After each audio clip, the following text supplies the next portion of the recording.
अस्सलाम वालेकुम, welcome back to my YouTube channel. क्या हाल है आप सबका? अल्हम्दुलिल्लाह मैं बिल्कुल ठीक हूँ। जैसा कि आप देख सकते हैं मौसम बहुत ज़्यादा ख़राब हो रहा है, बहुत शदीद सर्दी हो रही है और सूरज तो जैसे निकलना भूल ही गया है और इतनी ज़्यादा ठंड हो रही है। आप अपना ख़्याल रखें, अपने बच्चों का ख़्याल रखें। बच्चों के साथ इस मौसम में बहुत मुश्किल होता है रियली, बच्चों को भी सँभालना। और सबसे बड़ी बात ये है कि बच्चे जो हैं वो एक जगह टिक के नहीं बैठते। और मेरे बच्चे तो अल्लाह तौबा, ना तो वो कैप लेते हैं, इतनी मुश्किलों से उनको डांट के मुझे करना पड़ता है कि बेटा कैप ले लो, ठंड बहुत है। और बच्चों के साथ रियली बहुत ज़्यादा मुश्किल होता है। ठंडा पानी होता है बच्चों को, मतलब समझ नहीं आता कि बंदा किस तरह क्या करे, कुछ कुछ समझ नहीं आता, बहुत ज़्यादा मुश्किल होता है। आप लोग मुझे कमेंट्स में बताएं कि आप लोगों की तरफ कैसा मौसम है, क्या है, धूप निकली है नहीं निकली। तो बहुत ज़्यादा यार मुश्किल होता है स्पेशली मदर्स के लिए, बहुत जो न्यू मदर होती है ना, जो न्यू जिनके अभी बच्चे हैं। और अच्छा, मेरे ख़्याल से जो बच्चा सबसे ज़्यादा छोटा होता है ना, उसका ज़्यादा प्रॉब्लम होती है इस मौसम में, क्योंकि ज़ाहिर है वो बच्चा ना तो वो चल सकता है बेचारा, और उसको ना इतना होता है, उसको ये होता है कि बस मम्मा मेरे पास बैठे रहें। थोड़ा बेचारा घबरा भी जाता है, अगर धूप वगैरह निकली होती है तो चलो वो बाहर भी चला जाता है और वॉकर वगैरह में बैठ जाता है। लेकिन ऐसे मौसम में तो यार बच्चे को वॉकर में बिठाने का भी दिल नहीं करता, बिल्कुल भी मेरा तो दिल नहीं करता, क्योंकि इतनी सख्त सर्दी हो रही है और ज़मीन इतनी ठंडी होती है। जूता मैं इसको पहनाती हूँ जहान को, तो ये जूता उतार लेता है, तो इसलिए फिर मैं इसको वॉकर में तो बिल्कुल भी नहीं बिठाती इस मौसम में। अभी तो बहुत शदीद सर्दी है और कह रहे हैं कि आगे मज़ीद और ठंड होने वाली है। तो चलें देखते हैं क्या बनता है। तो मैंने देखा है यार, बहुत सी जो मदर्स होती हैं ना वो बड़ा स्ट्रेस ले जाती हैं। मुझे कल ही बल्कि एक बड़ा अच्छा डीएम आया हुआ था इंस्टा पे ही, मुझे उन्होंने कहा था कि मुझे समझ नहीं आता कि मैं किस तरह बच्चों को संभालूं, किस तरह करूं। मेरे भी आपकी तरह 3 बच्चे हैं, छोटे छोटे हैं। अच्छा, उनका क्या है कि मेरे जो पहले बच्चे हैं ना वो ट्विंस हैं, उसके बाद फिर मेरी जब प्रेगनेंसी हुई तो फिर वो, मतलब मेरे सिंगल, यानी 3 बच्चे हैं मेरे। और मेरी इतनी प्रॉब्लम होती है, मुझे समझ नहीं आता कि मैं बच्चों को किस तरह सँभालूँ। और एक तो ऊपर से इतनी ज़्यादा ठंड है ये। तो मैंने बोला कि चले मैं आप लोगों आपके लिए स्पेशल एक वीडियो बनाऊँगी। देखिए, स्ट्रेस तो मैं कहती हूँ हमारी जो स्पेशल हाउसवाइफ़ है ना वो तो हमें फ्री में मिला हुआ है ना, वो तो एक होना ही होना होता है। लेकिन देखिए आपने ना इसको डील करना होता है। मैंने ये देखा है कि हमें हर चीज़ को एक तरीके से हमें डील करना पड़ता है। इसका कोई ये नहीं होता, हल ये नहीं होता कि आप लड़ाई झगड़ा कर लें या अपने ऊपर हावी कर लें उस चीज़ को, तो हावी नहीं करना हमने उस चीज़ को। देखिए बच्चे हैं, अब उन्हें पालना तो है, किसका काम है? एक माँ का काम है। और ये काम माँ ने ही करना है, बाहर से आके किसी ने भी नहीं करना। तो पहले ये है कि आपने हर चीज़ को अपने सर पे सवार नहीं करना। मैंने देखा है बहुत सी औरतें ऐसी होती हैं, लेडीज़ ऐसी होती हैं जो जिनको ना एक तो बड़ा वो होता है कि बस हमने ये कि बस घर हमारा जो है वो कमरा रूम हमारा गंदा ना हो, मतलब चीज़ें मत बिखरी रहें। गंदे से मुराद ये है कि चीज़ें मत बिखरी रहें, बेडशीट ना ख़राब हो। अच्छा, पहले मैं आपको बताऊँ, मेरे साथ भी यही थोड़ा-सा इश्यू होता था और मैं बड़ा गुस्सा कर जाती थी। एक किस्म का बड़ा अपने ना सर पे एक बोझ सा ले लेती थी। अल्लाह, अभी तो किया है सफाई, फिर हो गई, फिर बेडशीट ख़राब हो गई। लेकिन फिर मुझे आहिस्ता-आहिस्ता इस चीज़ को रियलाइज़ किया कि यार बच्चे हैं। देखिए बच्चों के घर में बच्चे जिस घर में होंगे ना, छोटे घर में, आपको वो घर थोड़ा-सा बिखरा हुआ ही मिलेगा। ठीक है ना? मैं कहती हूँ, और स्पेशली जो जिनके पास कोई हेल्पर नहीं होती लाइक मी। देखें मेरे पास कोई हेल्पर नहीं है, मैंने अकेले सब कुछ देखना होता है। तो देखिए थोड़ा बहुत अगर हो जाता है तो इसमें कोई प्रॉब्लम नहीं है, कोई स्ट्रेस लेने की ज़रूरत नहीं है। आपके बच्चे हैं, आपको कोई कुछ नहीं कहेगा। ठीक है? अपनी तरफ से जो आपने सफाई करनी है, काम करना है, करें, बिना टेंशन के, बिना स्ट्रेस मतलब लिए करें। स्ट्रेस लेने से कोई फ़ायदा नहीं होगा। स्ट्रेस लेने से आपकी आपकी खुद की जो है मेंटली हालत ख़राब होगी, आपकी खुद की तबीयत ख़राब होगी, कुछ भी नहीं होगा। मैं भी शुरू में बड़ा लिया करती थी, जब मेरे फर्स्ट हुआ, फिर उसके बाद सेकंड जब बेबी हुआ ना, तो मैं खुद को बहुत इतना ज़्यादा स्ट्रेस लेने लगी थी ना, तो मुझे समझ नहीं आता था मैं क्या करूँ। लेकिन आहिस्ता-आहिस्ता मैंने चीज़ों को समझना स्टार्ट किया, उनकी रूटीन बनाना स्टार्ट कर दी चीज़ों की। मुझे पता कि यार बच्चों को मैंने ही सँभालना है, बाहर से आके किसी ने कुछ भी नहीं करना। तो देखें हस्बैंड भी है, ठीक है, हस्बैंड माशाल्लाह से मेरे भी सपोर्टिव हैं। माशाल्लाह बहुत से हस्बैंड मैंने देखे हैं कि होते हैं।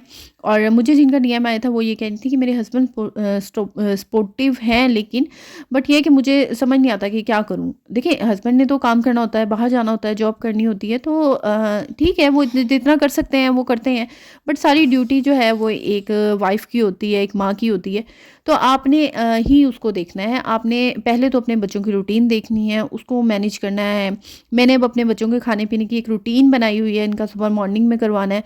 दरमियान में इनको हल्का-फुल्का जो दे देती हूँ, जैसे अब ये मैंने आलू उबाले थे, तो ये अच्छे शौक से खाते हैं। तो इसके ऊपर मैं होता है कि कभी हल्का सा चाट मसाला और नमक वगैरह डाल के इन्हें दे देती हूँ। काफ़ी शौक से ये खा लेते हैं और उसके बाद मैंने रात को फिर इनको खाना खिला के सुलाना होता है। तो ये होता है कि इस तरह मेरे जो छोटा बेटा है माशाल्लाह से 8 मंथ का हो गया है, उसको भी मुझे फिर मैं साथ-साथ उसको भी खिला देती हूँ, इनका भी हो जाता है। तो देखिए आप तो सबसे पहले एक रूटीन बनाएँ, देखें आपके बच्चे शौक से क्या चीज़ खाते हैं, क्या करते हैं, तो उनका बना दूसरा ये है कि यार बच्चे हैं कोई बात नहीं, अगर वो खेलेंगे नहीं, वो कूदेंगे नहीं तो फिर और वो क्या करेंगे आप मुझे बता दें। उन्होंने डाँट-पीट के मुसलसल तो एक बच्चा जो है अगर आप उसको बस बिठा के एक मुसलसल टीवी दिखाती रहेंगी तो इससे बच्चे की काफ़ी असर पड़ता है नशो-नुमा पे, तो ये चीज़ आप छोड़ दें। कोई बात नहीं, इन बच्चों ने बड़े हो जाना है। एक टाइम ऐसा आएगा कि देखें मैं आपको बताऊँ तब आप मिस किया करेंगी उन चीज़ों को कि काश जो है वो हमारे मेरा रूम दोबारा वैसे ही मुझे मिल जाए बिखरा हुआ। तो देखिए फिर वो लम्हे बच्चों के साथ जो होते हैं ना वो वापस नहीं आते। अपनी ठीक है, अपनी आप पूरी 100% दें, कोई बात नहीं, कुछ भी नहीं होता। बाकी ये कि उनसे मैंने ये बात पूछी थी कि आपके हस्बैंड आपको मतलब कुछ नहीं, वो बोल रहे थे कि नहीं इस मामले में वो मुझे कुछ नहीं कहते, वो बल्कि मुझे उल्टा यही कहते हैं कि कोई बात नहीं बच्चे हैं। तो वाक़ई में ही यार ऐसा ही होता है। अगर आपके मैंने देखे बहुत से हस्बैंड्स ऐसे होते हैं जो मतलब गुस्सा करते हैं कि क्यों बिखरी हुई हैं, क्या कर रहे हैं? तो इस तरह यार वो फिर कह लें कि वो एक किस्म के बिल्कुल भी सपोर्टिव नहीं होते, उनको बिल्कुल नहीं होता कि यार बच्चे हैं, बच्चों के घर है, बच्चों के घर में होता रहता है, आप बिल्कुल टेंशन फ्री रहें।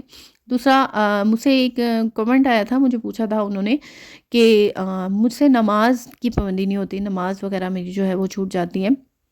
तो देखिए आप एक तो पहले ये कि जब मैंने ये देखा है और इस मौसम में स्पेशली सर्दियों में ना हमने अपने आप पे बड़ा सर पे सवार किया होता है कि हमने वज़ू करना होता है, ठंडा पानी है।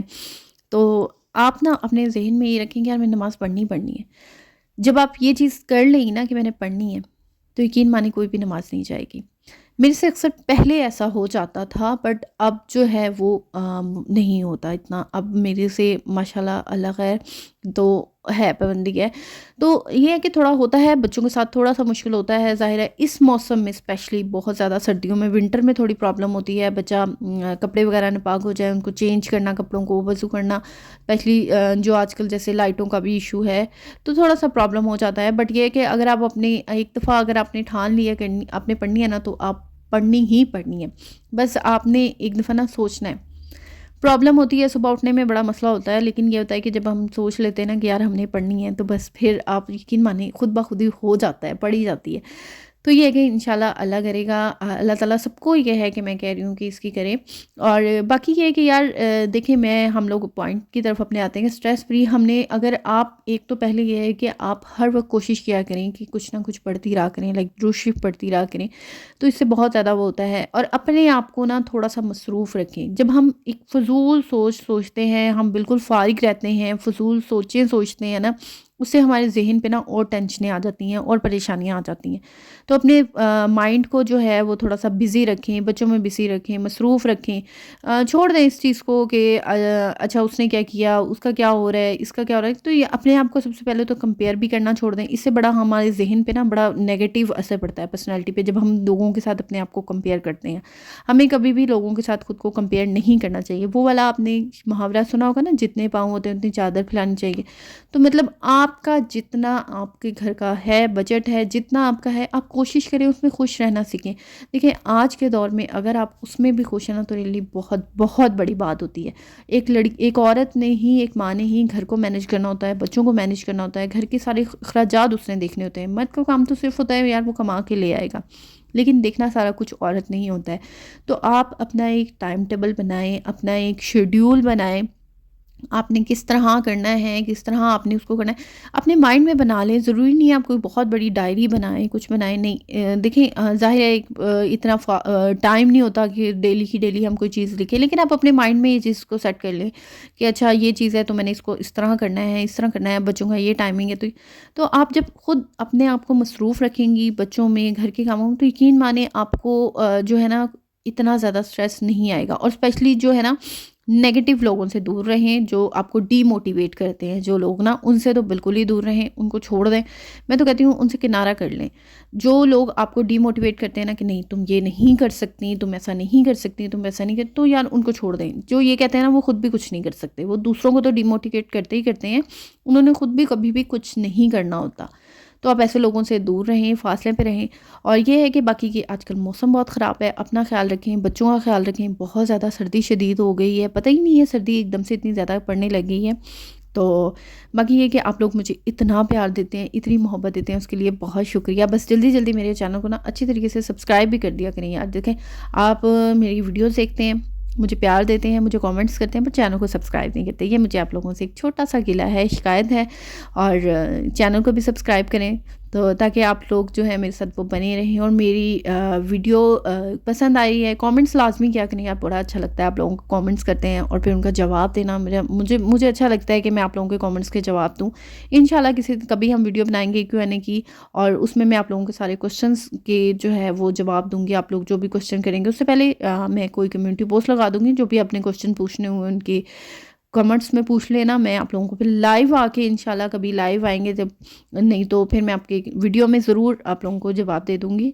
और वीडियो पसंद आई है, मेरे चैनल को लाज़मी सब्सक्राइब कीजिएगा और शेयर करना मत भूलिएगा अपने दोस्तों के साथ।